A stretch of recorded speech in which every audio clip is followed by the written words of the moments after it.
Good evening, everyone. Welcome to our Anination podcast episode, or well, not an episode. It's just more of a short video. But oh man, how's everybody's Thanksgiving audience? Are you guys having a great thing? How did you guys have a great Thanksgiving, getting ready for the holiday season?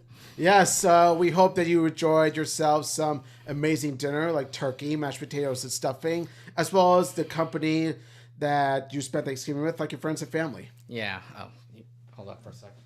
That moved. There we go. Sorry. All right. Without further ado, let's go ahead and get this episode started. Let's do it, yeah. All right. Hello, everybody. Welcome to an all-new episode of the Anination podcast. My name is Nate. On me, it's on the right side. It's our usual crew. We're back from our Thanksgiving break. Yes, what is up, Anination crew? Hope you all had a nice Thanksgiving, and hope you all getting ready for the holidays. Oh my God, please. Yes. Don't tell me you're ready for the holidays just because I have a lot of stuff to buy for people right now. Oh, yes. The holidays may take a drain on your wallets, but at the end of the day, the holidays are about giving. So that's true. Yeah. I mean, I can't wait for Christmas to happen because, like, all my family will be coming over. We're getting gifts and stuff like that. And then right now, these next couple of weeks, we just got to prepare ourselves when it comes to getting gifts and all. Yes. So, yes. yeah. But, yeah, I mean, the holidays is here. It's getting colder, by the way, over here in our area. Yeah, so we're doing our best to keep warm. Are you like trying to bundle up? Like, is your heaters even like turning on and stuff during the night? Because like I had to bundle up sometimes because my heaters. We don't really want to turn on our heaters because we want to preserve energy and stuff. What happened was that I had to change my pillow sheets and my mattress sheets and my. Oh, you had to change sheets. it all the way to like something more cottony, right? Much more cottony, not cottony, but more like more silk smooth, like winter blankets and all that. Winter sheets. Yeah, I had to make sure that I'm getting more bundled up, so I'm wearing more long sleeve shirts, thicker clothes and stuff. Yeah. Yeah. I don't know what, but our area is getting a little bit colder out here. But it's the winter time. What do you expect? It is. So just make sure you keep yourselves warm, keep yourselves bundled up, and have nice. Hopefully the audience is keeping themselves warm as much as they can. Yes. Yeah. All right. So we want to break this down a little bit differently because throughout our Thanksgiving week, it's the same thing, Thanksgiving Day all the way to Sunday. So let's actually break it down and actually just talk about Thanksgiving Day itself. How did you celebrate your Thanksgiving Day? I celebrated Thanksgiving by so the first half of the day, I was basically chilling at home. I was playing some video games, watching some new Thanksgiving specials. What Thanksgiving specials are out there? So there's the Big City Greens Thanksgiving special. Oh, that okay, aired. okay. And there's also the Really Loud House Thanksgiving special, which is actually the final episode. It is the final episode of the show. Of Really Loud House.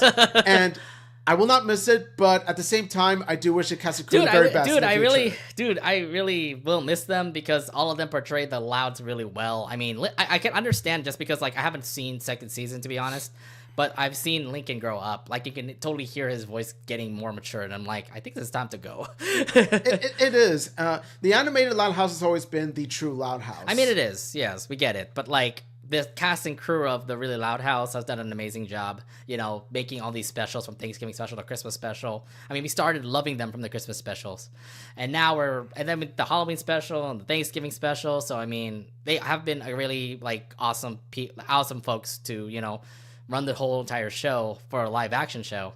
But now seeing them all gone, again, like you said, I really wish the best for them. But they did a really great job portraying the Louds. Yeah, and the thing is, performance-wise, is that they do their best to give it all. It's not the cast's fault that the show turned out to be such a huge dud, in my opinion. It comes up to the writing. It's so weird. The writing is terrible. It's so weird because everybody else gets like boyfriends and girlfriends. I mean, Lincoln likes this one girl, Charlie, and another girl in second season. And then Lenny has a boyfriend apparently in Thanksgiving. So. Yeah, apparently Lenny has a boyfriend named Not Gavin. Luann has a boyfriend named Not Benny. It's like, this is not the same Louds. What are you doing?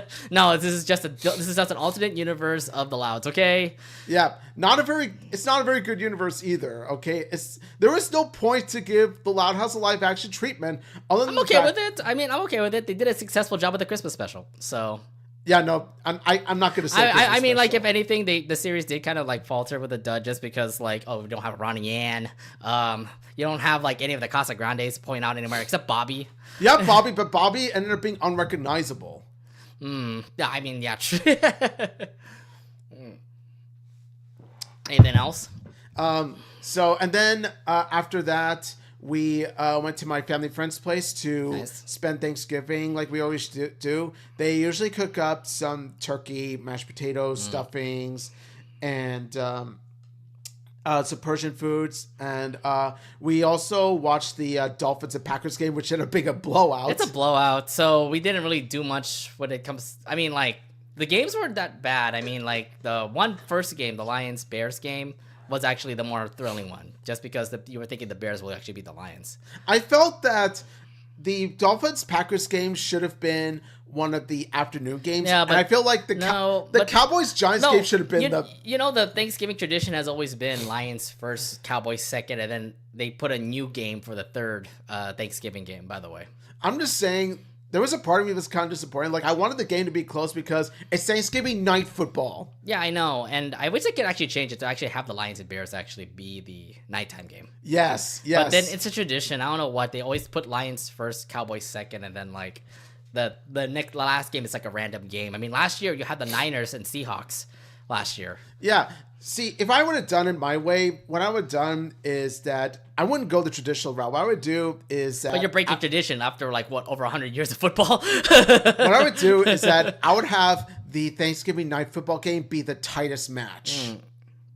I mean, all of them would have been tight. I mean, Cowboys and Giants are the sucky game, and then the Lions and Bears would have been a blowout by the Lions, but it actually turned out to be close. Dolphins and Packers was like... That's actually a good game. It would have been a good game, but the thing is, like, Dolphins suck because they live in Miami. Dolphins suck, exactly. Well, no, they don't suck. They're actually a good team. It's just that they live in Miami. They don't do good in winter weather. Yeah, that's true. And it's in Green Bay, so it's kind of like a big disadvantage that Green Bay Packers definitely dominated over the Dolphins. See, there was a part of me that was cheering for the Dolphins not to win, but to catch up to the Packers. Yeah, you know what? Either way, Packers won. I follow this guy on YouTube, Tom Grossi. I don't know if you know him. Tom Grossi's a huge Packers fan. Yeah, and of course he was a huge Packers fan. And then I kind of hated him when he did talk about the Niners and Packers. So I'm like, God. Oh, man. Yeah. Yeah, we remember that game, yeah. Yeah. No, he made lots of good skits. Please follow his YouTube, by the way, if you're a huge NFL fan. So there's that. But yeah, that's all for Thanksgiving for you. Yes, like Thanksgiving Day, just Thanksgiving Day and night. But before I go to Friday, I wanted to hear how your Thanksgiving was. I was gonna say, like, my Thanksgiving was not that bad. Of course, my sister came home earlier. Like, she came back on like Monday of that week. And FYI, like, the Black Friday sales actually started on Monday. Yes. Or on Sunday, actually. So I ended up actually buying like this particular thing that I have right here. Yeah, the iPad you see the upgrade, nice. by the way? I got some upgraded stuff from thanks to Black Friday. So I have a brand new iPad. I got Meta glasses. Let's see. I ended up buying some video games also during Black Friday as well. But we'll do that later. Yeah. But yeah, I mean, Black Friday sales did start on Sunday, so technically you don't need to go out on Black Friday to shop anymore. Yeah, you can just order online. Exactly. Yeah. Like, But on Thanksgiving Day, what was it? Hang out with family, obviously. We didn't really do much until dinner time, so I was watching just like football, like, you know, just watching the football games. Then went to my auntie's place, got dinner there. You know, turkey, stuffing, is it cranberry sauce and all that good jazz. Ooh, yeah, delicious, mashed potatoes, a beef stew, Usually- but a lot of stuff. usual Yeah, Thanksgiving meal. Nice. yeah, it's usual. Thanksgiving meal itself. So yeah, that was pretty much it. Some of the really basic stuff, but I mean, there's some good specials that came out. The Macy's Thanksgiving Day Parade, for example. Did you see your amazing floats? Like the Dragon Ball Z float, the Luffy float, the Pikachu float, the Spongebob float. I mean, there's a lot of good stuff. And apparently from the Spongebob float, the Patrick the Pirate was actually on that float. I didn't watch much of the Macy's parade because I was busy watching football, but I did see some of the highlights here and there. Yeah, and I know SpongeBob was definitely one of them. The Snoopy was always a classic over there. I don't know. I guess there's always a bunch of floats. I just don't know which ones were there in particular, but I know that these particular ones were listed down when it comes to what's going to be in the parade. So it was pretty sick for the morning of. And then my mom and sis really loved the dog show, so we watched that as well. Oh, nice. And then I was watching like obviously the Bears, the Giants and the Cowboys, and you know why I had to watch that, right? It's a big rivalry. It's a big rivalry. Well, the other and thing, then another thing too is that that Robert picked the Cowboys. So. yes, and I didn't pick them, so I was like, because the thing is like I don't want to pick with him. That's the thing. It's like you need to pick separately, but I can't predict what he's gonna pick. So I'm trying to pick against him. That's my little strategy right now. Anyways, but yeah, that was Thanksgiving Day. Let's actually talk about Black Friday itself. First off, I would imagine you didn't go out shopping. Your first thing that you wanted to do was watch the football game. Oh, yes. So what happened was that on Black Friday, there was this game with my Raiders playing against the Chiefs. Mm-hmm. And this was one thing that I definitely was not going to miss. Obviously, I want to support my Raiders. Even though they suck? No matter how terrible they are. And the thing is that it ended up being much closer than I thought. Like, they actually did put up a good fight against the Chiefs. Until the very end. Until the very end where AOC blew it. Uh-huh. Aiden O'Connell blew it. You could have had it. You could have at least went field goal range. You could have at least made the touchdown. Seriously, you blew it. I hate to quote I'm sorry, but you blew it. Are you kidding me? Like, what was AP thinking? What was AOC thinking? What were they thinking? Yeah, no, I'm sorry, but this was it. That was the final nail in the coffin. That actually literally was the final nail in the coffin, because I remember seeing this one post after that game saying that you were eliminated for playoff contention. Yeah. Honestly, I'm not surprised, because if this is how we performed, this is how we blew up all the games, honestly, we deserve to be eliminated. You suck. I mean, first off, I was rooting. I picked Raiders over a couple of teams. I mean, even in that pool thing that we're doing, by the way. And I picked Raiders against the Panthers. Yes, and I picked that too. And I had to believe in your team, and you freaking sucked. And I'm like, this is the Panthers. How can you blow it? I mean, you're perfectly justified for hating the Raiders, because they're the reason you're not tied with Robert. That is true. That's one pick that I would have know. You're in a more vulnerable position in comparison to him. Mm-hmm. I blame the Raiders for that one. It's just, I have no idea why they had to blow it like that. They were doing so well up until the last 10 seconds. So yeah, no.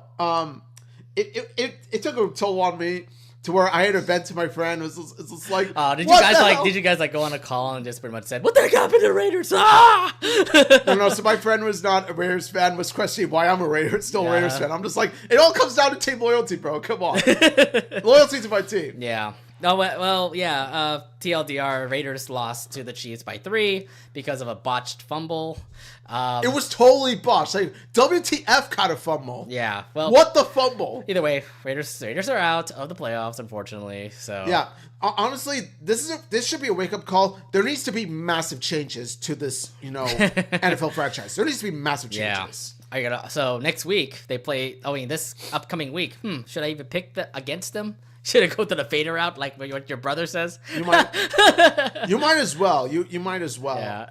I'm not gonna fault you for it anymore, because it's like, honestly, at this point, we just we kind of deserve to be mocked up. We deserve to be pegged against. We kind of deserve to be eliminated. Like I said. Anything else that you did on that Black Friday? I hung out with Seth Friend at his place. I stayed over at his place, and then I came back home on Saturday before I went to see Wicked. Oh my God, the movie. We'll talk about that later, by the way. I'll just go quickly through my Black Friday stuff. So my mom wanted to go check out this one place in Carmel, which is down in the California area. Yeah. We wanted to check out this mission. She loves missions, so we went to see that for the very first time. We went to Carmel, hanged out there, see what the sites and stuff are, and then we went back to Gilroy and did Black Friday shopping. Oh, nice. So I ended up actually buying a couple of new shoes. What was it? A couple of new clothes and stuff, and that was pretty much how my Black Friday went. But yeah, I mean. I don't know how to continue from that, but I mean, I know how bad it was for you on that Black Friday. Yeah, but I don't want to end Black Friday on a bad note. I do want to do a little show and tell. Yeah, let's go ahead and actually show what we did on Black Friday. So, what did you end up getting on Black Friday? Gather around, class. We're doing show and tell. Yay! Anyway, so pretty much what I am wearing right now. This is one of the Black Friday purchases. Wow! I just realized. Let's go. I just realized what you wore.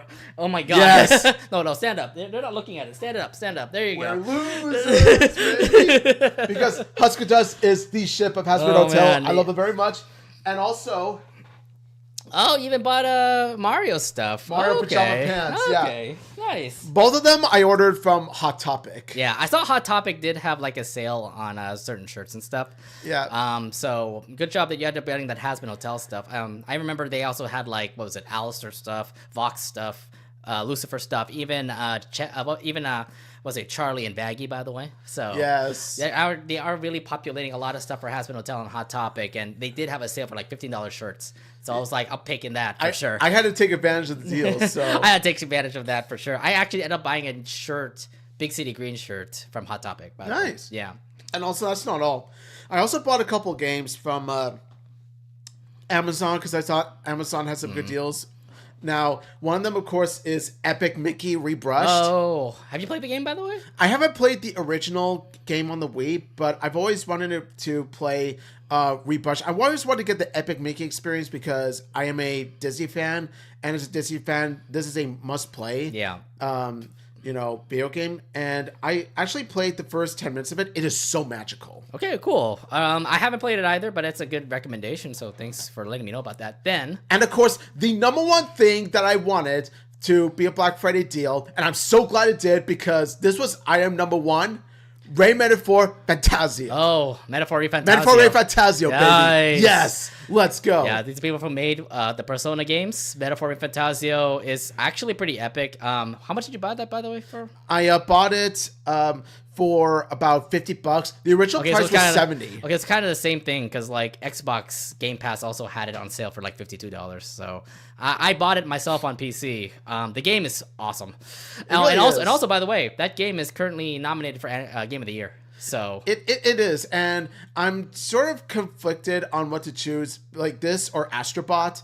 So you're kind of riding on that Astrobot, like right there. Oh yes, Astrobot is a 3D platform phenomenal game. I kind of am riding towards Metaphor at the moment. I did again, like I was part of the CaliCon podcast. Please listen to them on Spotify. I even put a choice down for Game of the Year, and I did say Metaphor should be able to take it. Yeah, like while I'm rooting for Astrobot, if Metaphor does win, I'll be happy about that. I think Astrobot will win Best Family Game over Mario Party and Princess Peach and Legend of Zelda. Mm-hmm. So, yeah. But then also, there's this part of me that's like, okay, since I am an Atlas fan, and also I love the Persona games, Persona 5 Royal in particular, one of my top favorites. There's a part of me that wants Metaphor to win because I want Atlas to get the win. So yeah. It's well, here's the other thing too. The Game of the Awards actually snubbed Persona 3 Reload. Like you don't see it at all in the Game Awards. Oh, there's a lot of games that got snubbed. I'm really disappointed that the Thousand Year Door remake didn't get nominated. But then again, this comes from someone whose favorite video game of all time is TTYD. So it's a bit of a heartbreak for me, but it is what it is. So yeah. And yeah, P3 Reload got snubbed as well. So I mean, Thousand Year Door technically is what was it? A remake. It is remade. Got remade. It's remade, yeah. P3 Reload got remade also, and they didn't get nominated. And I'm like, wow. I think the remake part doesn't really. Well, you put Rebirth. Final Fantasy VII Rebirth is also Game of the Year, and that's technically a remake. That's technically a remake. It's so I don't understand like. You have nominated remakes before. Why not nominate these remakes? Yeah, exactly. But Paper Mario got snubbed for sure in that case as well. I was beyond pissed at that. Did you vote, by the way, in the Game Awards yet? I will soon. You will soon. I already did vote. I'll put it up on my Twitter or my Blue Sky too about it. So there you go. Is that all that you have for Black Friday? That is all I have for Black Friday. All right. So I did say before for my Black Friday shopping, I did get this brand new iPad. You can see it's all blue and really nice. Thank you, Apple, for that. Nice. Yeah. I did also buy the Meta glasses. I'll debut it over here next week. We'll do that next week. I also did buy a couple video games from Target actually. Since the Meta glasses actually did have a deal on Target where I bought the glasses and I get a gift card. I used that gift card to actually buy Final Fantasy VII Rebirth and Persona 3 Reload for PS5. I have that on PC, but now I kind of want to try it on the PS5 now. So I kind of redo the story, but play it on the PS5. Oh, nice. Yeah, I've always owned P3 Reload on the PS5. But yeah, but the thing is, like, the PS5 is back at my parents' house, so whenever I go back to my parents' house, I'll play it whenever. All right, And dude. I have a 2-week break coming up because of Christmas and Thanksgiving. So there's that. And then I did go to Barnes & Noble recently, and they also did have some sales there as well.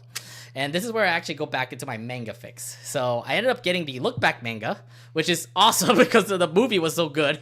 Yeah. Speaking of which, I did hear that the movies will be able to watch at Prime Video, so I'm gonna get to it. Please watch it. It's only 15 minutes. 50 minutes, but it's really like a great movie. Obviously not 1.5, but yeah. Yeah, and it also it is also in the consideration of a nomination for best animated feature, by the way. So nice. I'm just saying, Look Back is really good. It is the same creator as Chainsaw Man. I do love Chainsaw Man, so I'll definitely give it a watch. I also did buy the next volume of Bocchi the Rock. If you actually go into Bocchi the Rock Volume 2, you will actually see what will happen in the next season if they ever announce the next season of Bocchi the Rock. You know, I actually do still have a collection of Bocchi the Rock manga. Yeah. So, and I'm all the way like Are you at Volume 2? From the first volume to the latest volume. So you do know the story after then. I haven't read all of the manga. Well, I mean, so, like yeah. you already know after the cultural festival episode. Then after the cultural festival episode, then everything else after that from that manga series is going to be the next season of Bocchi the Rock. That's what it is. Yeah. Yeah, which I can't wait for because there's a lot of new things happening and I hope Bocchi actually is an awesome girl still. Yes, let's go. Oh, and then of course, I'm a huge fan of this anime that just came out this fall. I'm currently loving the anime series on Netflix and Crunchyroll, so I have to actually buy the manga series itself. Okay,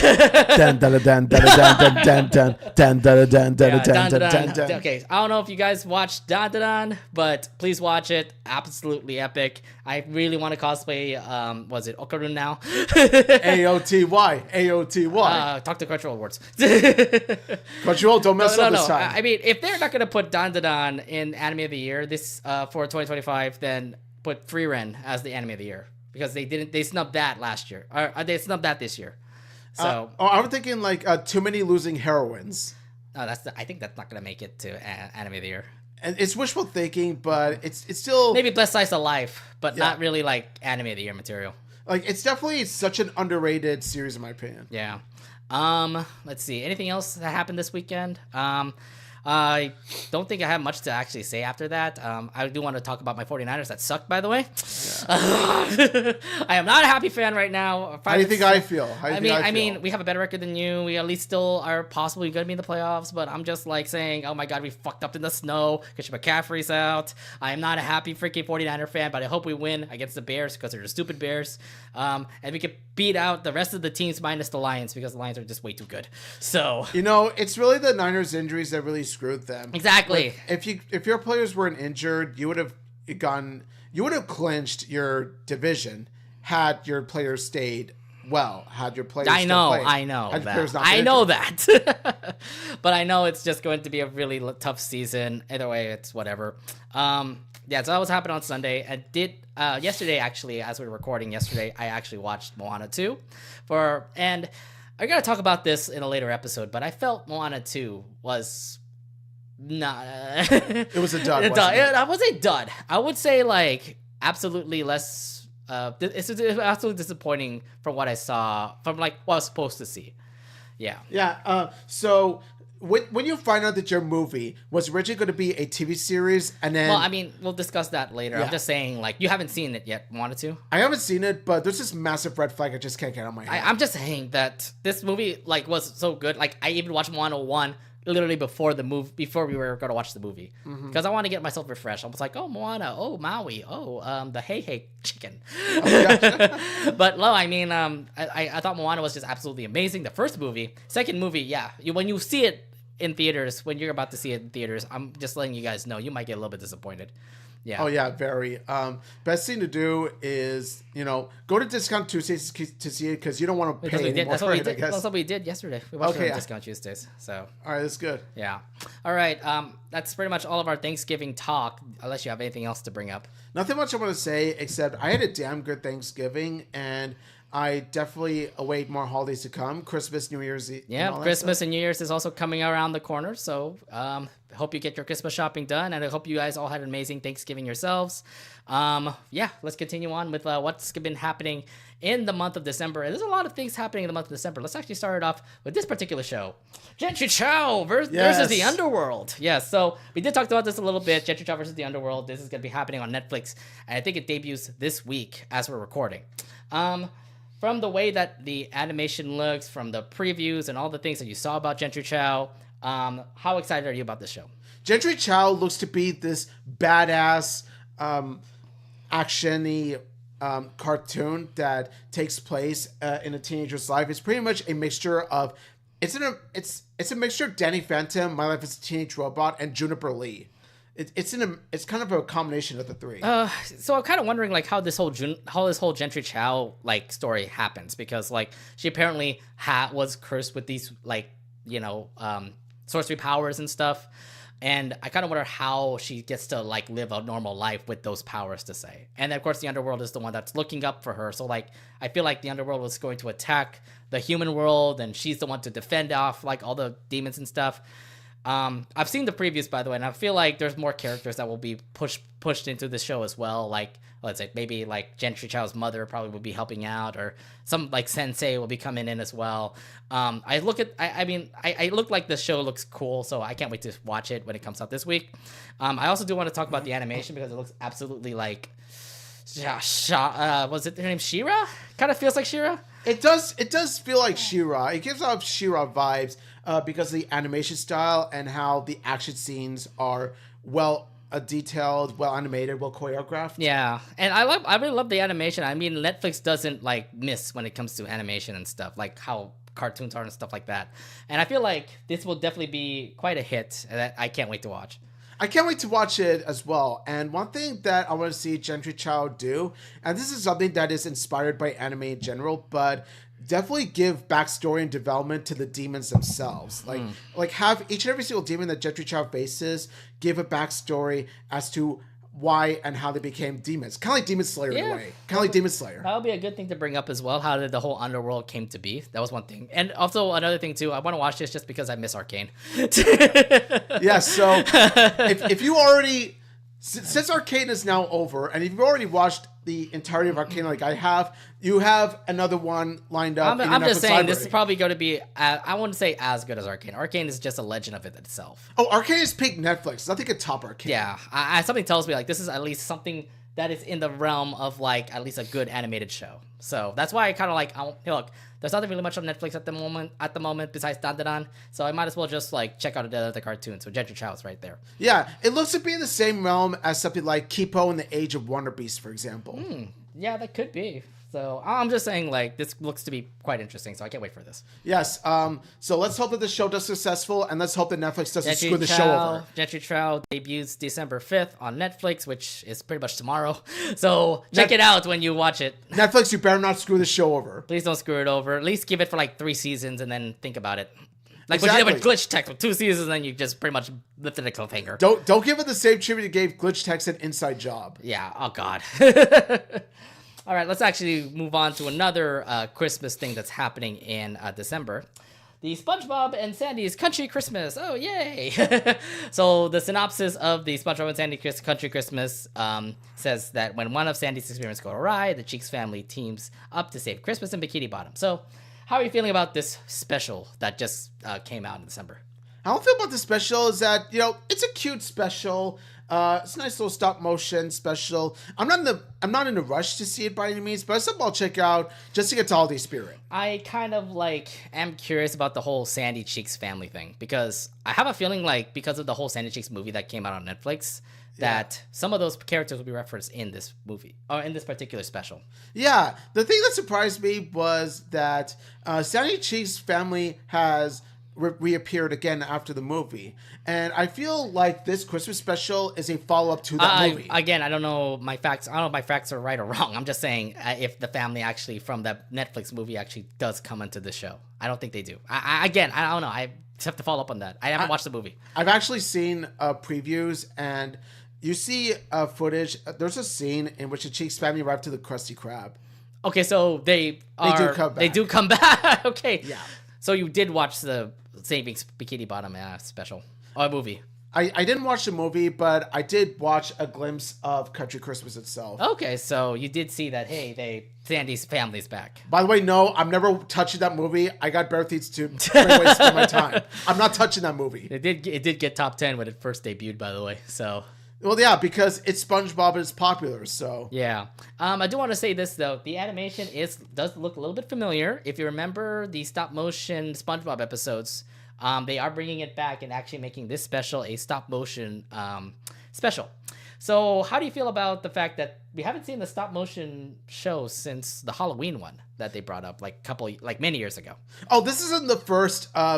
It's not the first stop-motion SpongeBob Christmas special they've done. It's not even the first holiday SpongeBob special they've done in stop-motion form. You just pointed out the Halloween special. And yeah, I've noticed a certain theme with, SpongeBob stop-motion and holiday specials. I'm thinking they did Halloween, they did Christmas now. Do you think that sometime in the future they'll do like a 4th of July or Valentine's Day? If it tells me Thanksgiving is probably going to be the next one because those are other bigger holidays to say. That could be. That could be. And plus, those are holidays that take place at some time like in the later years. So. Yeah. But I mean, stop motion does take a long time, especially when you have to like make them move a lot throughout the time. So it does make sense how it took them like many years in order to make a new like stop motion special. I mean, you've seen the stop motion specials of the Christmas one before, right? I have. And you've seen, and to be honest, that one actually was a pretty good one. You get to see like SpongeBob try to rescue Bikini Bottom from being like bad and all. Yeah, and animation wise, the stop motion looks incredible. You could tell that the animators who crafted the stop motion worked really hard to make it very polished and very well detailed. And yeah, animation wise, it looks great. Yeah. But I'm just saying, like, look at the other specials that we had before, like the Christmas one special before. Did you remember watching that one? And in 2012, seeing that, and you're thinking like, oh, this looks pretty cool. A different way of actually animating a SpongeBob episode. Now, I watched it once, and the best thing about it was, of course, the stop-motion animation. But other than that, I found it to be pretty subpar in comparison to Christmas Who, which... that one was just because it's the animation show. And I'm like, I know that they keep on doing more Christmas episodes here and there for SpongeBob, but like... It's just a different way of animation for a Christmas Who compared to like it's a SpongeBob Christmas. Mm-hmm. Yeah, and also the SpongeBob Christmas one, not the stop motion SpongeBob Christmas special. I've only watched once. I don't know. There's just something about it that's. I'm thinking about. I thought it was okay. I actually thought it was really cool. Like, it's not something that I would watch every year. But I would. But it's just good that I experienced it just once. I mean, it's like, look, you already introduced Christmas to Bikini Bottom with Christmas Who. Now they're celebrating Christmas themselves. I do love the fact that like, they're like SpongeBob was trying his best to like make sure everyone's nice so that Santa comes to Bikini Bottom. Yeah. I mean, I thought that was actually pretty neat. Like SpongeBob's the only kind one that will have like Plankton's like fruitcake knot affect him and all. So yeah, I mean, like again, it was a really nice special. And again, like the Halloween special wasn't that bad either. Again, who knows? Y'all can judge about that. But yeah, I've seen the Halloween special, and it's one where SpongeBob isn't a scary sponge. Yeah, it's where he wasn't scared to like everything, and that's what ticked off. What was it? The Flying Dutchman. Yeah, you could argue that his character development on SpongeBob's part, like he's embraced Halloween now, like in this Halloween special. But then again, SpongeBob isn't really the best when it comes to continuity, let's be honest. I get it, yes. When it comes to continuity, it's just more of like random stuff here and there. But it is what SpongeBob is. Mm-hmm. Trying to be like a slice of life thing under the sea. But yeah, this really does open doors to Sandy's family appearing in more SpongeBob episodes. I mean, we did have the movie, Saving Bikini Bottom? And now we're going to have probably more looks of Sandy's family out in more SpongeBob episodes, maybe. And not only that, this could possibly open more doors to more holiday specials being in stop-motion animation. I'm going to imagine this. SpongeBob's Thanksgiving special with SpongeBob and Sandy spending Thanksgiving with the Cheeks. Maybe. I mean, that would be pretty cool. But no, I mean, this special is out right now on Paramount Plus. You're not going to be watching it, as you said? It's something I'll check out once just to see how I feel about it. Yeah. I kind of want to see it again and see if the whole the whole stop motion animation was like the same thing that happened for the Halloween special and the Christmas special. So I do want to check this out. It is currently on Paramount Plus right now. So go ahead and check it out on Paramount Plus if you want to see another Christmas special with SpongeBob. Yes. 'Tis the season. All right. Next thing to bring up when it comes to Christmas, let's actually talk about Big City Greens. Bingo bango. Yeah, with the two brand new. Sorry, so I don't know what's going on with Big City Greens, but they keep on adding more new Christmas episodes. What can I say? Big City Greens just embraces Christmas. You had Greens Christmas, you had Virtual Christmas, and now a regular Christmas episode. Yeah. See, unlike the previous two, this one is only 10 to 15 minutes, so it's a half episode. Yeah, I mean, like this is what they did also to like the Halloween episode, for example, when we were in the country and then trying to get the pizza. They also did a Thanksgiving episode as well. So yeah, I'm just saying, like, I'm guessing right now when it comes to like actually making like holiday episodes for Big City Greens, they're trying to keep it short.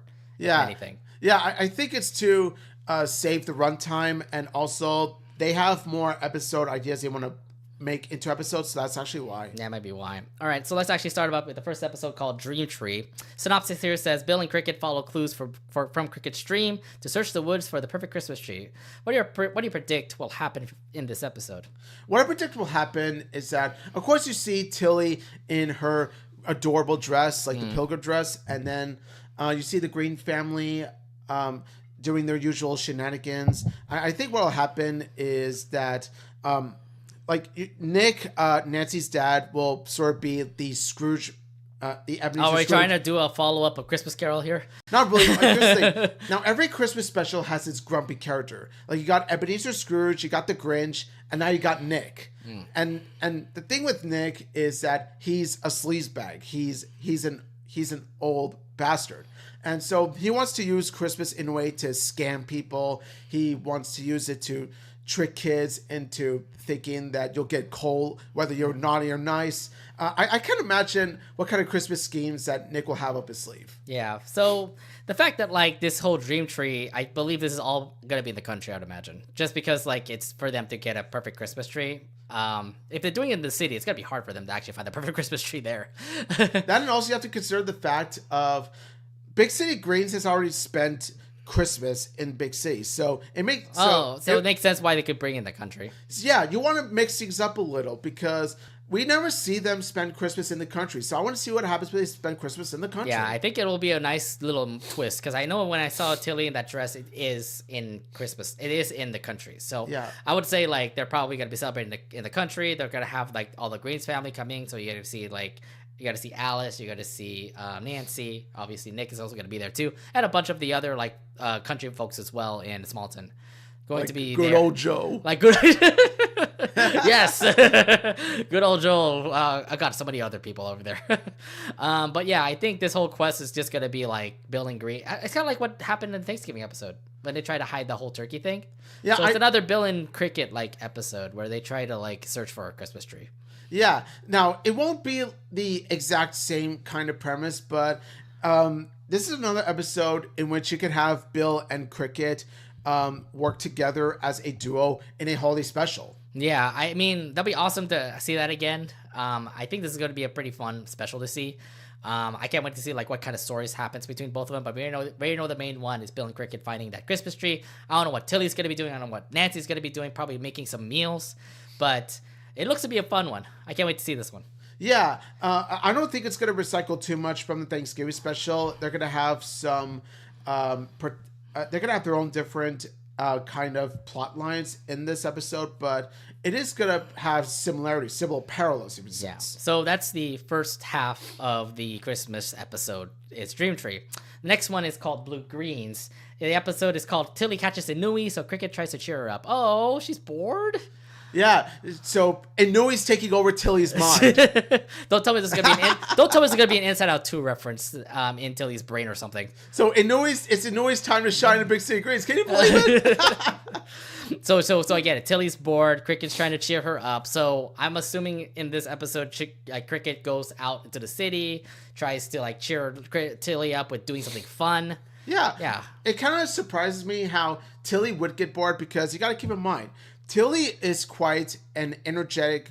Well, Tilly is quite a fascinating girl who is fascinated by things going on around her. She adapts to whatever's going on around her, different atmospheres, different environments. So it really does. It's kind of out of character for Tilly to be bored, don't you think?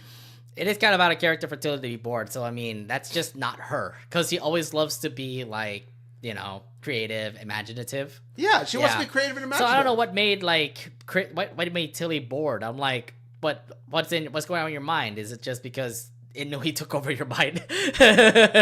Yeah. Did she take over? Did she take over the control board and literally just pressed it, and then she goes like, "I'm sad." Yeah, Inui's telling Joy to step aside.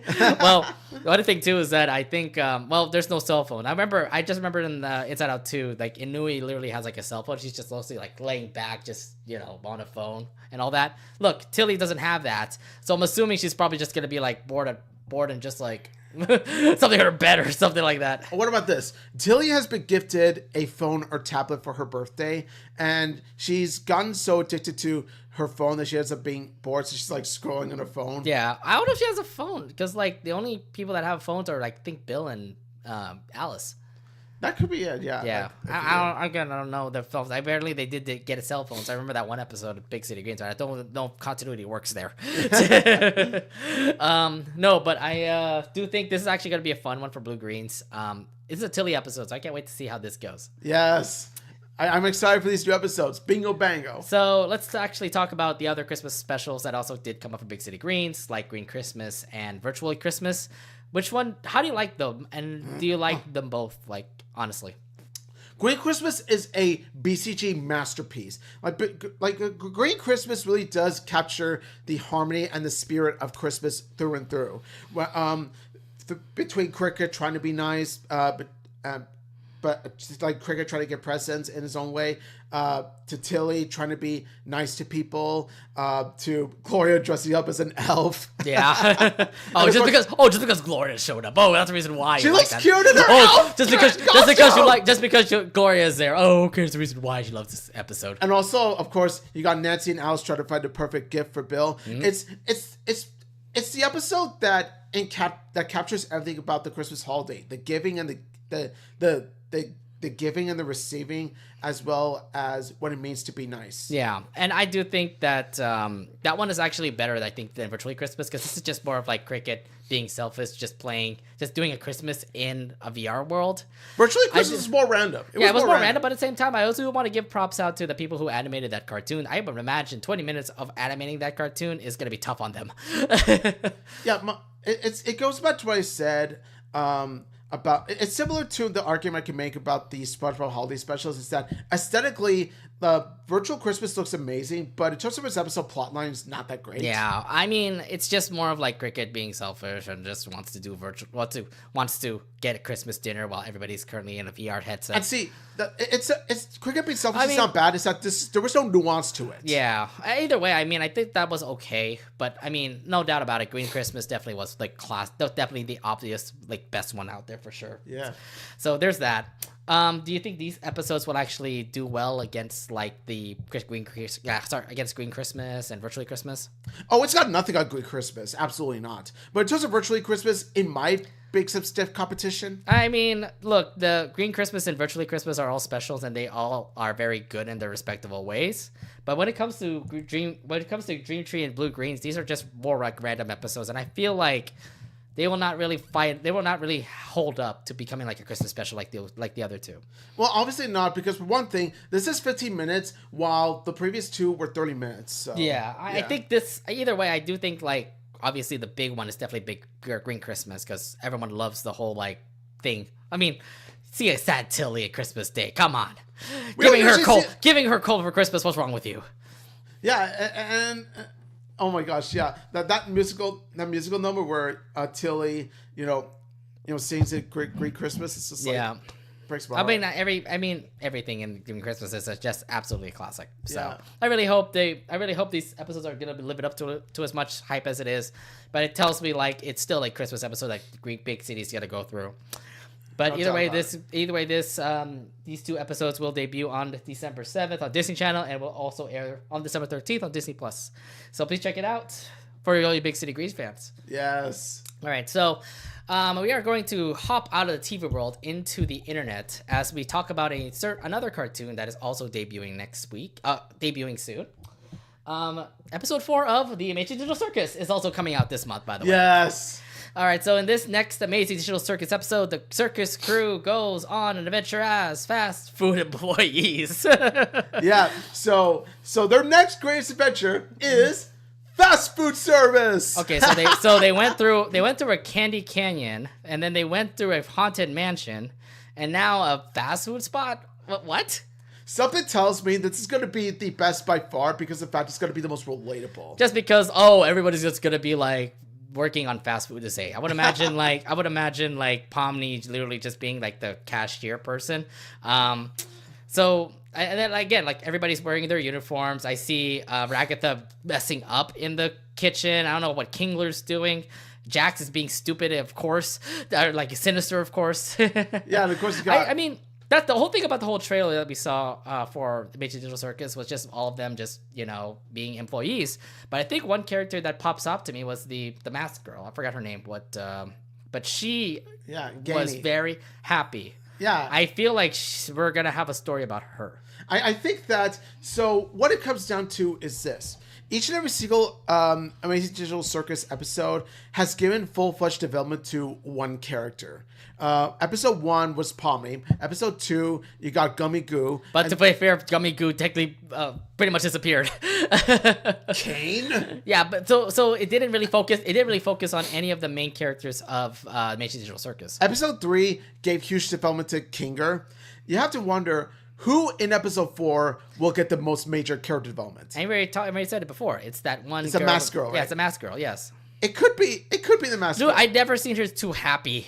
Look, she literally is partying up like she's doing this in like one of the videos in the trailer. There's actually a clever idea behind this, and it's because of the fact of how she pressures herself into putting on this happy smiley face in order to provide customer service. Oh, to be fair, like she's always been worried. Like you can totally see her like get like in every mission that I saw her, she's always like, oh, I don't like this. I don't like this. Yeah, it's gonna tackle anxiety and hustle culture because you're gonna see her struggle through so much with trying to put on a happy face for the customers, but then it turns out that behind the happy mask is a sad face that's just crying, that's just breaking down, so she can't take it anymore. I want to see the episode delve into that. Yeah, so in the trailer we also do get to see them work as employees. I know that they have random people literally come into this Spudney's fast food restaurant. Look, the trailer doesn't really give out much. It just tells them that they're working as employees. There's something like behind the scenes and stuff. What is Kane doing behind the scenes? Is that one person that always skips on their missions? Is she coming? Sorry, are they going to be a part of this now? Yeah, but one thing I was impressed by when it comes to the episode 4 trailer is that it showed it in a training video sort of style. I know, but then it also was pretty mysterious too, especially the end when that training video kind of felt very haunty to say. Like, so something tells me that there's something spooky behind that. I mean, there is definitely going to be something spooky. Look, the mansion was absolutely spooky for a Halloween special. Each and every single Amazing Digital Circus, episode had its own spookiness to it. There's a horror aspect. I don't know what it's going to be in a fast food restaurant. Oh, the freezer is full of monsters. Oh, the corrupted is gonna be there. Yeah, and Pomni's did say at one point that it was freezing in there, so you're gonna see Pomni frozen. Shoot, you're right about that. They were trapped. They were trapped in the freezer. And remember that one masked girl is the one that actually was talking through. I think it's the one that was talking throughout the whole thing, right? Yeah, so you can tell that she's the most likely to get to. I have a feeling she's probably the one that's going to ruin this episode. Not really ruin it, but more like, why is she doing all of this? Why is Pomni in the freezer? Oh, why is Ragatha, like, messing up everywhere? Oh, why is Jax, like, being sinister as always? You know? I have a feeling, like, she will be the one that's probably going to screw up this crew. Which, I wouldn't blame her. I mean, they're going to give a reason as to why, but you can tell it's going to be a very good reason. And also, one thing I want to point out, Pomni's going to be the Squidward of Spudsies. She's going to be the Squidward of Spudsies. What do you mean? How is she going to act then? Like, she's going to be, grumpy. She's going to be... I thought Jax would be the one, though. Jax would be more like the trickster that likes to mess with the other employees. Be like the troll employee. Pomni would just be like, FML. He's the one behind the cash register. Is like, here it is. Here's your Krabby Patty or something. Here's your salad on a stick. Yeah, I'm just kind of wondering. Like, they've been through so many great adventures, and now we're getting a fast food restaurant. I don't know what the creators were doing in Glitch Productions, but Okay, you're being a little bit clever here, trying to relate to us now. Yeah. With an Something episode te- like this. Something tells me that the creators of Amazing Digital Circus, some of the creators did work in fast food at one point, and they want to make this episode that is based on based on their life at fast food. Yeah, and I do think this will be pretty good, I would say. Again, there's still a lot to discuss when it comes to this. This is old school McDonald's logo. I know. I know. Logo. And it comes out in next week, by the way, on Netflix and YouTube. So you could. So of course, it's no surprise to no one. I'm gonna watch it day one. Yeah, I'm gonna watch it as well on that weekend. I kind of want to see how this whole clever thing goes to be. Again, I don't know what Kane is looking behind the scenes, but there's also that story as well. We have to also figure out what the heck's going on with Kane, because he's the one making all this up. Yeah.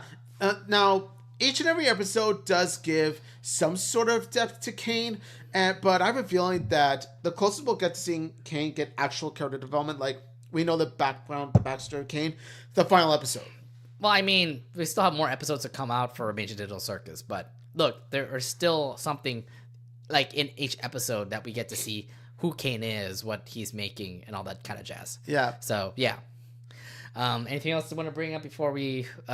anything else you want to talk about when it comes to the Digital Circus? Nothing much I want to say except that this episode... You watch out, because this episode makes you want to go to McDonald's. What? Are we gonna just go to McDonald's before? We're going to Spussies.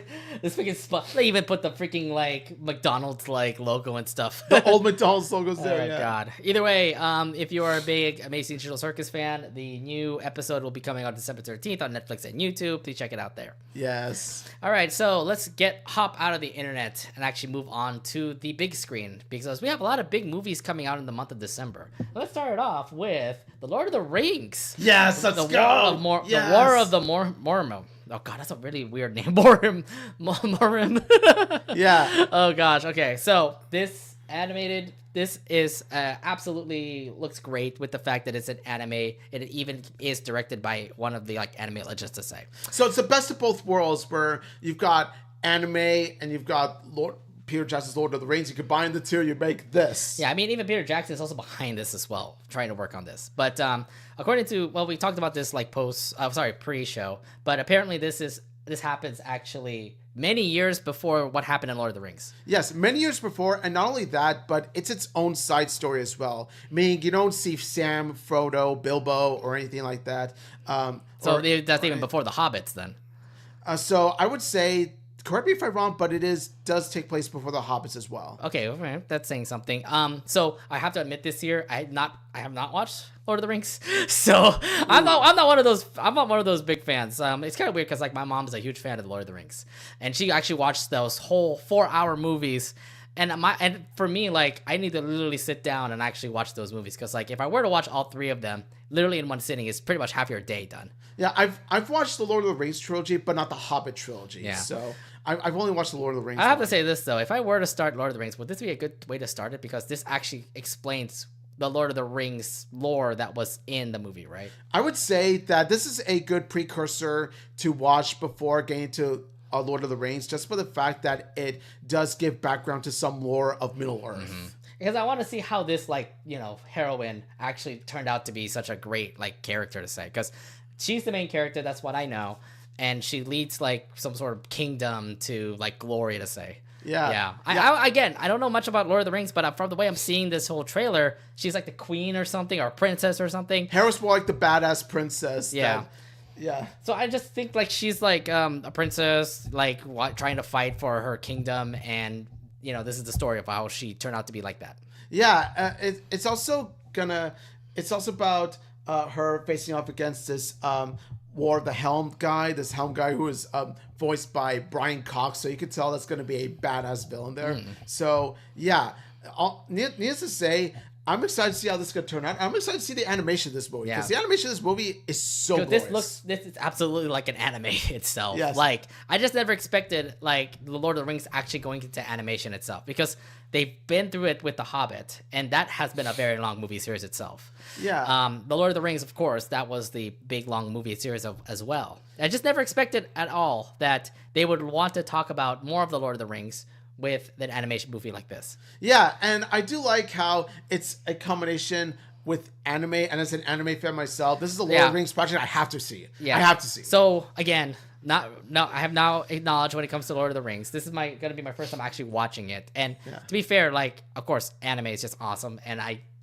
seeing how the animation is just absolutely brilliant. Something tells me like this is going to be a hit, especially for all the Lord of the Rings fans. Yeah, I'm waiting for this to make enough money. I mean, even like Amazon's Ring of Power, for example, like that is also a Lord of the Rings story.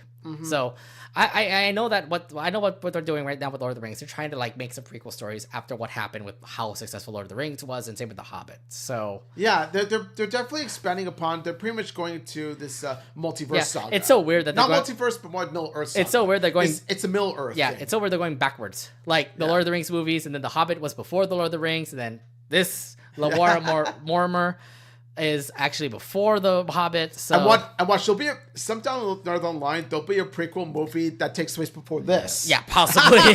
I'm just gonna say, like, how did they make the rings? I'm thinking they would get an answer here, right? Yeah, I'm thinking, like, what's next? We're gonna see the actual makers of the rings themselves. I have a feeling they might have made it here, just because it's an origin story. So if this is gonna be the origin story to Lord of the Rings, then something tells me it can happen here. Yeah. I'm going into this blind anyway, so I don't know like too much details about it. I want to go into this, as blind as I can, because I want to be surprised by what the movie throws at me. Yeah.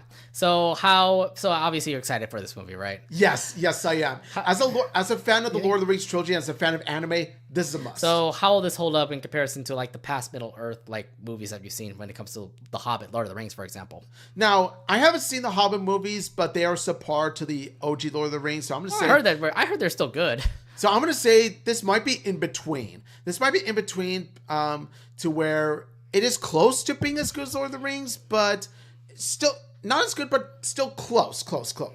It might be better than Hobbit. I think it might be good because, like, if it's going to be greatly animated, like, an anime like this, and it's going to start off a story of how the Lord of the Rings came to be, then I feel like this could be a peak animated movie itself. It could be a peak movie that can start off the Lord of the Rings, or can start fans to being into the Lord of the Rings, to say. Yeah. And I think I'm excited for it. I can't wait to. I mean, I was kind of like at a coin flip when it comes to actually watching this movie, because I was like, there's this movie, and then there's this movie, then this movie also coming out December. Like, which one's actually the better movie to watch? So yeah. There's this movie plus the other two movies we're going to talk about. Yeah, I'm just saying, like, it's interesting because I'm still questionable if I'm going to watch it, but like if I should watch it now or should I wait for it like when it goes to streaming. But the choice is up to you, obviously. As for me, this is something I got to see in theaters. Yeah, for sure. I mean, again, really up to me to decide. Again, I don't know much Lord of the Rings. That's the problem. So that's what I'm saying here. But if you're into Lord of the Rings, if you're into like great animation like this, then check out the Lord of the Rings: The War of Rohirrim. It's coming out on December 13th, 2024, next week, actually. Yeah, so that's going to be fun for you. Yes. Are you going to be watching it first day or? Either first day or sometime in the weekend. Okay, I mean, that's still pretty good. Looks really good of a movie to say. Oh, I'll say. She really looks like Urza from Fairy Tale. Mwah. Right? She looks like Urza from Fairy Tale, right, guys? She's already waifu material. Hera's already waifu material. Oh, gosh. Yes. All right. We do have 2 more movies that are coming out in the big screen when it comes to animation. Let's actually talk about this Disney movie, Mufasa. Oh my god, look at him immediately going straight to the freaking moping face. No. Wait, okay. Do you really not like the Mufasa movie? I mean, okay. Not one bit. Okay, explain your like disappointment on like this Mufasa movie. Now, here's one thing.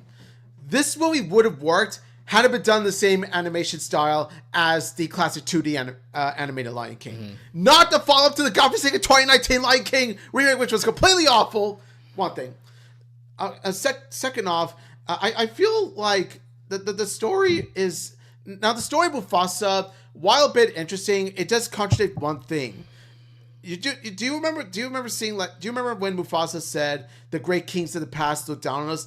Mufasa was an orphan. Mufasa being an orphan kind of contradicts that line. Okay, great fathers, but at the same time, maybe he could be a great father after what happens. No, what I mean is that Mufasa came out of nowhere apparently because he was an orphan before somehow he was He's not destined like to be king. he's not like a great god or anything. He's a great father. So I would imagine like okay, being an orphan is one thing, but then the other thing too is like who's his father? Because if he was abandoned and stuff, then who the heck was that father? It might be a mystery, but yeah, I have a feeling like that will get explained before he got left off in the freaking like wilderness. yeah, it might be. But another thing too is that the live action, how it looks a bit uncanny. Like you do see how the realistic animals look, but then they have this like they look a bit cartoonish, like in some facial expressions. Like it looks uncanny. I don't like it. So I have a feeling just because after 2019's Lion King got so successful, by the way, like it racked up so much money. Unfortunately, yeah. Yeah, it racked up so much money that they had to make something next Lion King to say, apparently. Yeah. Because like, no, it's weird because like, didn't the Jungle Book have the same animation style too? The Jungle Book did have the same animation style, but they knew how to, because that one was a better story than the Lion King. Oh, way better. The Jungle Book remake was one of the few legit good Disney live action movies, because it even surpasses the original. I'm gonna say this right now: the Jungle Book remake surpasses the original Jungle Book movie. That's surprising. Wow.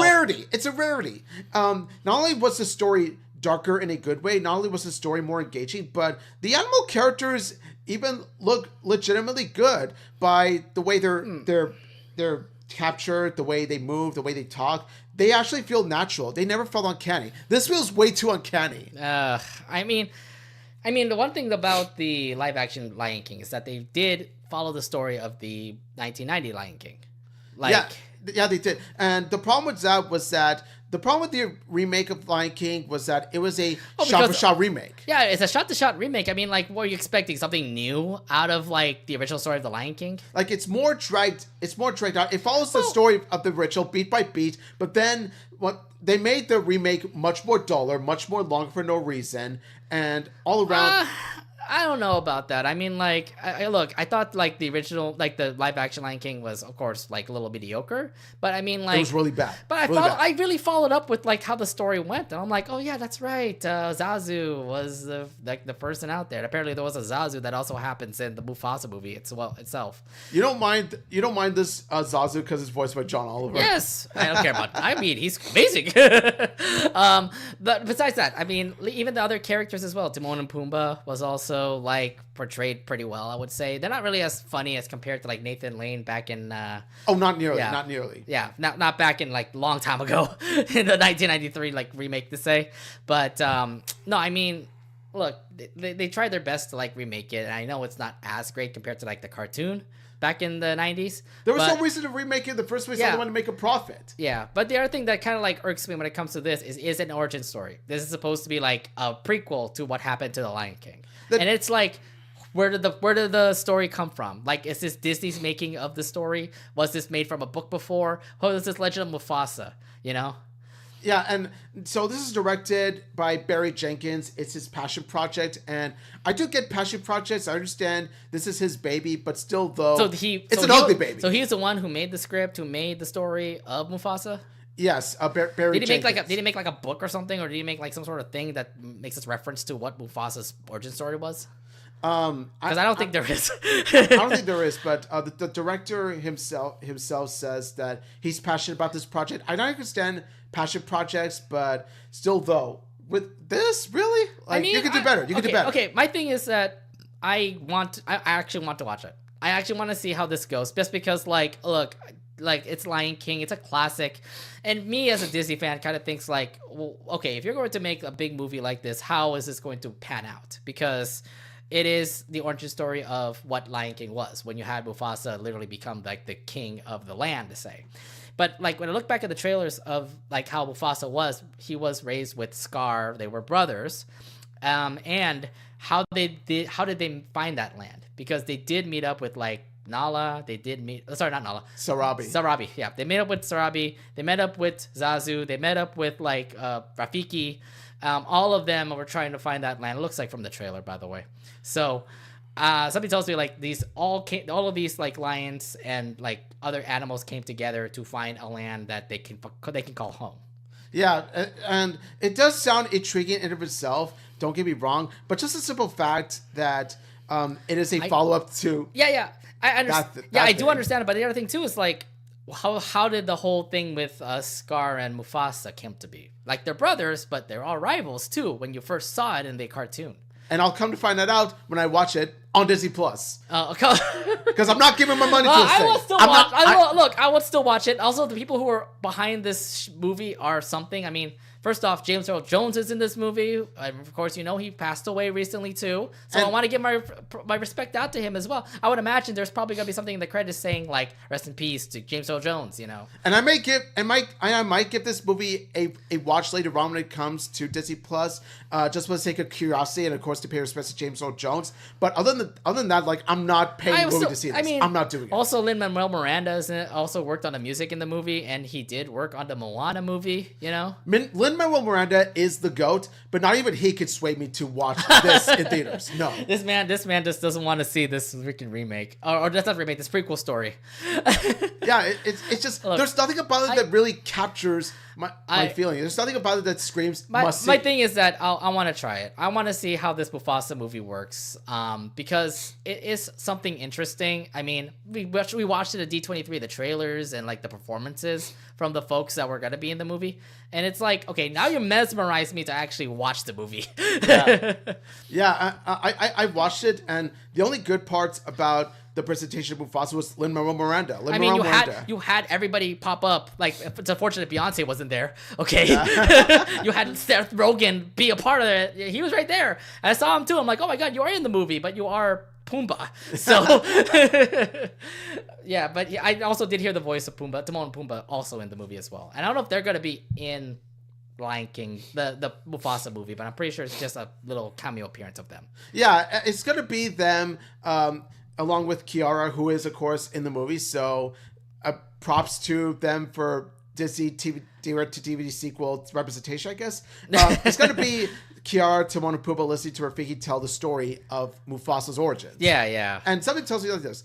They're actually going the Godfather Part 2 route, in which it's a sequel to the first, but then half of the movie is focused on the origins of a particular character who passed away in the first movie. And I think that's actually a pretty nice story that they'll bring up. I'm just saying. So, in short terms, I am going to check this out. I actually do want to see how this movie portrays. Like I said, The Lion King 2019 wasn't that. I'd say mediocre. All right, I want to say disastrous. It's disastrous in my opinion because The Lion King, the 1994 classic, one of my top 10 favorite movies of all time. It holds a special place in my heart, so that's why I despise its remake. Oh my gosh! No, I mean, this is not even a remake. This is literally it's a sequel to the remake. So. Not a sequel, prequel to the remake. No, it's a sequel / prequel. Like there's some parts that are sequel, there's a sub. I know, but at the same time, it is a prequel to say because you are hearing the origin story of Mufasa. And like I said, if this would have been shown to me back in like the 1990s to 2000s, back when Disney animation was still going on, I would have been excited for this because, well, the kid version of me wants to see more Lion King, and of course. It's not this abominable live-action version. Abominable, come on. Give props out to the folks that actually made this animation because it actually looks pretty realistic. No, the thing is that they try to make it look realistic by having realistic animals, but then there's the facial expressions. It's not even real realistic animals. It's like CGI or something. It's CGI, and that's why it looks uncanny. It doesn't look that great because you got realistic trying to blend it together with cartoonish looking facial expressions. It just doesn't work. It doesn't work. Oh my gosh. I'm sorry, this movie doesn't work. I still want to check it out. I mean, this looks promising. I mean, it's not promising. It's just more like, okay, look, this is kind of like Disney's budget of like trying to, be a good movie to say. I mean, you got too much money. You did have a lot of money. So I'm kind of wondering how that project was going to go next. And I was expecting Simba's Pride again. Oh, God. What? What's the next Lion King live action, huh? You're thinking Simba's Pride? and the argument that, you want to give respect to James Earl Jones, yeah, I do too, but I'll do it my own way. I'll watch the original again. Oh, gosh. I'll watch the original 1994 again. Oh, no, I mean, again, I do want to check this movie out. Me, it's like hating the hell out of this movie right now. Yeah, no, this movie doesn't have a reason to exist other than the fact that the 2019 remake made a lot of money, so let's bank on it some more, Yeah, I mean, again, I'll try it out. Let's see how this goes.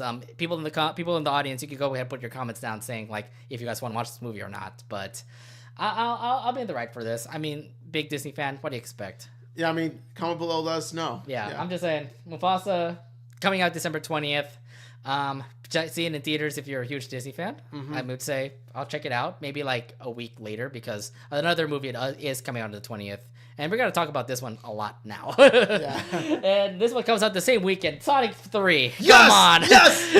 Yes! Much better. Much better. Yes. This is the movie to see. This is the movie to see. Okay. Let's go. So, you've seen the trailers about Sonic 3. What are your thoughts on how the movie looks like? Each and every single trailer is better than the last. The more footage I watch of Sonic 3, the more excited and pumped I am for this. Because... oh god, like from the way I'm seeing how the trailers are, you are absolutely following Sonic Adventure 2. Because I saw the whole scene of like the Eggman thing in space, like the Eggman craft in space destroying a planet, like literally across. I think they destroyed the moon. If you recollect my memory for those who played Sonic Adventure 2, but I do remember like Eggman literally could try to complete his father's goal of actually making this laser that destroys planets. Yeah, and also you got this scene with Shadow the Hedgehog and this little girl, Maria. Yes, that's also in Sonic Adventure 2. Yeah, so I haven't played Sonic the Adventure 2 myself. I'm just going into this as someone who is a fan of the Sonic movies. And Sonic 3 looks to be the biggest and most epic there is. The less said about the Knuckles spin-off show, the better, by the way. Like, you watch it all? I haven't watched it all, but from the episodes I've seen, I'm just like, this doesn't look great. Yeah, I mean, I think the one thing that kind of gets me is the fact that, like, everybody who's in this movie is obviously in their top prime to say. Like, Sonic is there. He's voiced by the same guy. I forgot his name, but he's doing great. Idris Elba as Knuckles. He's having a significant role. Tails by Colleen Shaughnessy. She's also voicing the same Tails that she was before. I mean, it's awesome to hear that again. And then Shadow being voiced by Keanu Reeves. And I'm like, he does a perfect Shadow. Yes, John Wick as the Shadow is something I want to see. Like, I'm not surprised he's riding a motorcycle. He has a gun. And Shadow did the Akira move. Shadow did the Akira move. Yes. You look. You're in a freaking motorcycle. You're gonna do the move no matter what. Yes. No, but yeah, I mean, I think everybody was casted really well in this movie. I'm like, oh my god, these characters are awesome. It just thinks that it's just Shadow because, like, if you follow along Sonic Adventure 2, there are more characters in the game compared to the movie. Like, Rogue the Bat was supposed to be in Sonic Adventure 2. I don't see her here. I thought Eggman's dad was dead, and he's here. So it's kind of illogical. Kind of like, what?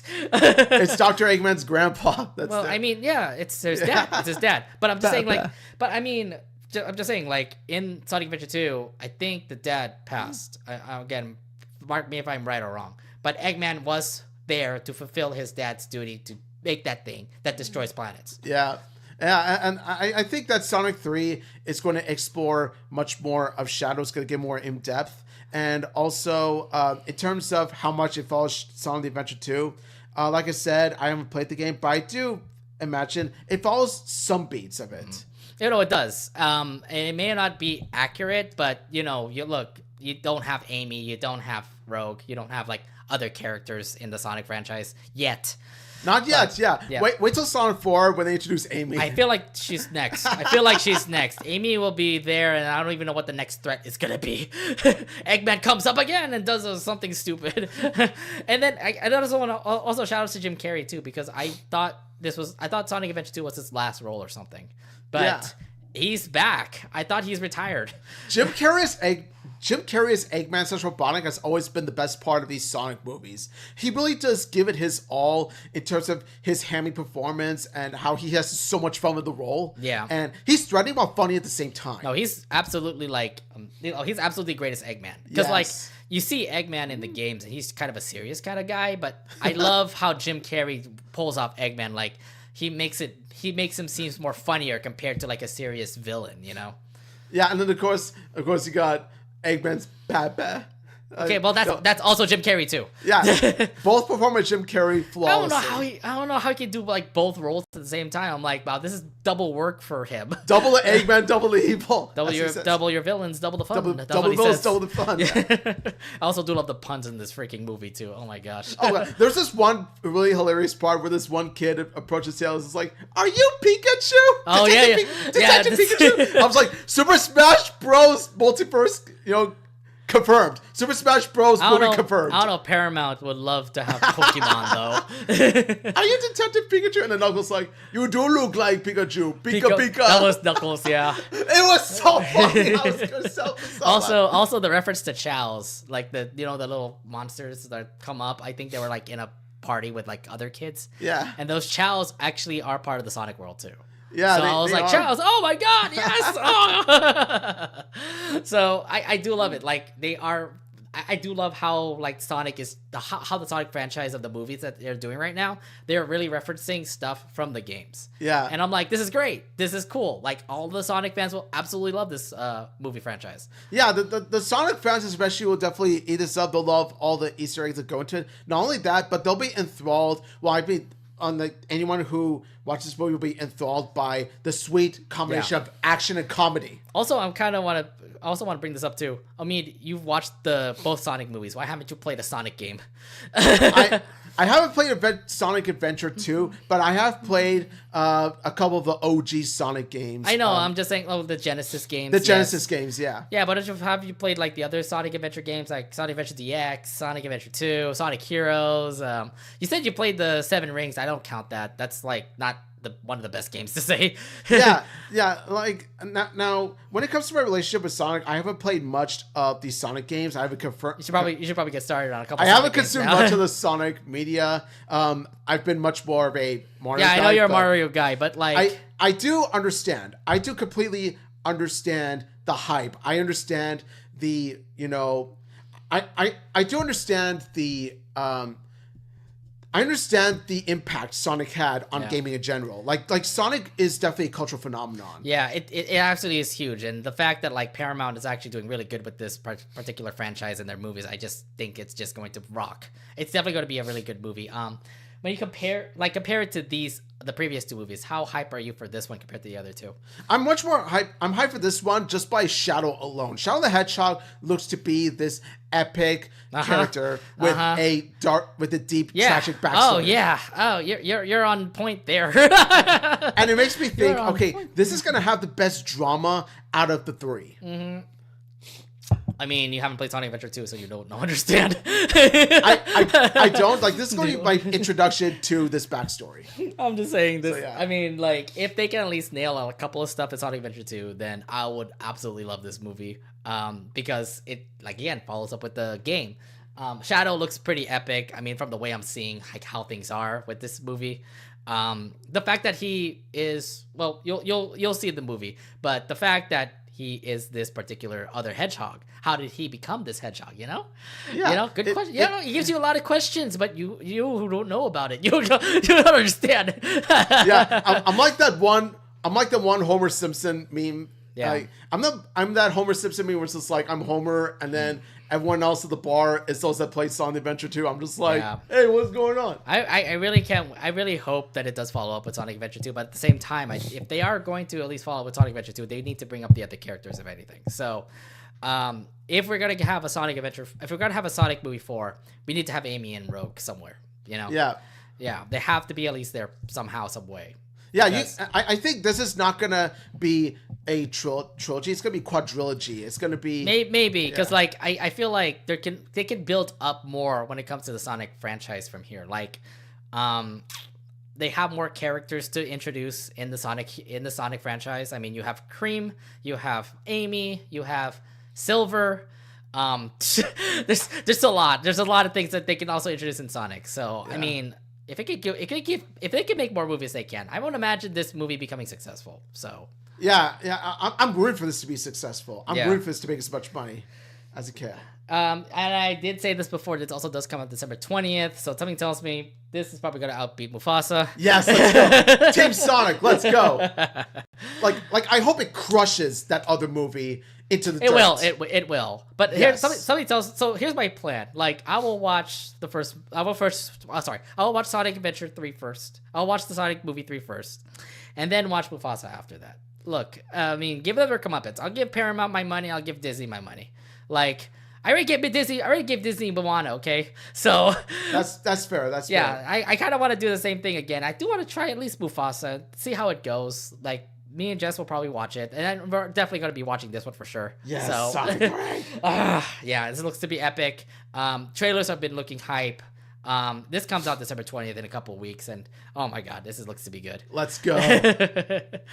So all the things that you've explained, how excited are you for December in general? Now, I'm excited for December for most of these projects. I'm very much looking forward to a nice holiday fun with these projects. I definitely will say. Yeah, I think these projects are looking great. Definitely the movies. I think the movies absolutely are hitting. With the fact that we have Lord of the Rings, Mufasa, and Sonic all coming out this month, I believe you guys are probably going to be in the movie theaters a lot this month. Oh yeah, absolutely. You got 3 hits.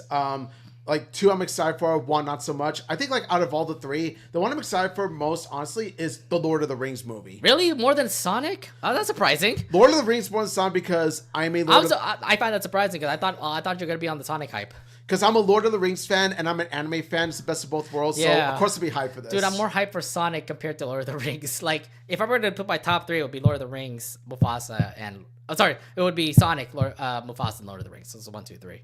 It would be Lord of the Rings, Sonic, Mufasa. Okay, whatever. And then I obviously want to check out Gentry Chow. All those episodes will be dropping on Netflix on that day. I'll probably just do it episodically. I won't do it like on a one binge watch itself. Like, at least get some parts here and there for me to watch. But yeah, I mean, that looks to be an exciting cartoon. I mean, there's a bunch of other animes that are also happening on Netflix as well, like Ram and a Half, Dan Dan Dan. And Arcane, I could watch that again if I want to as well. Because, yes, do. Yeah, because it was pretty epic. Like, holy crap, everything from that show was just Netflix's awesome. best show. Netflix's best cartoon. Yeah. Squid Game 2 will probably talk to you about that. No, I would say like the closest thing that comes to Arcane Netflix-wise is Cobra Kai. Okay, Cobra Kai. How about Stranger Things? Stranger Things, I like Stranger Things. Like it's one of the best shows. It's coming out next year too. It's one of the best, but I do prefer Cobra Kai over this. So yeah. That comes out next month, right? The last part. Yeah, I believe so. I have to check the release date. Yeah, but everything looks to be really exciting for December. I can't wait for all these like awesome movies. Next month is also going to be pretty epic too. I don't even know what's going to be happening next month, but yeah. Yeah, and especially next month's going to be 2025. Yeah, 2025. So next new year, new month. Yeah. New year, new month. Also January, my birthday too. So that's also Happy pretty fun. No, it's way too early. Don't even say that right now. Happy birthday, yeah. But yeah, I mean, December is going to be really exciting. I hope you guys enjoyed all that we have presented in December. I don't know if we missed out of any other things, but I feel like we nailed like most of the stuff that we're going to be watching this December.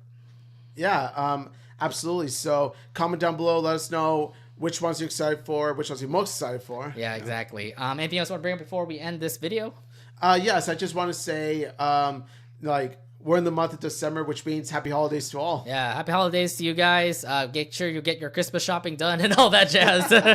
And we're going to do more episodes of the Anination podcast throughout the month.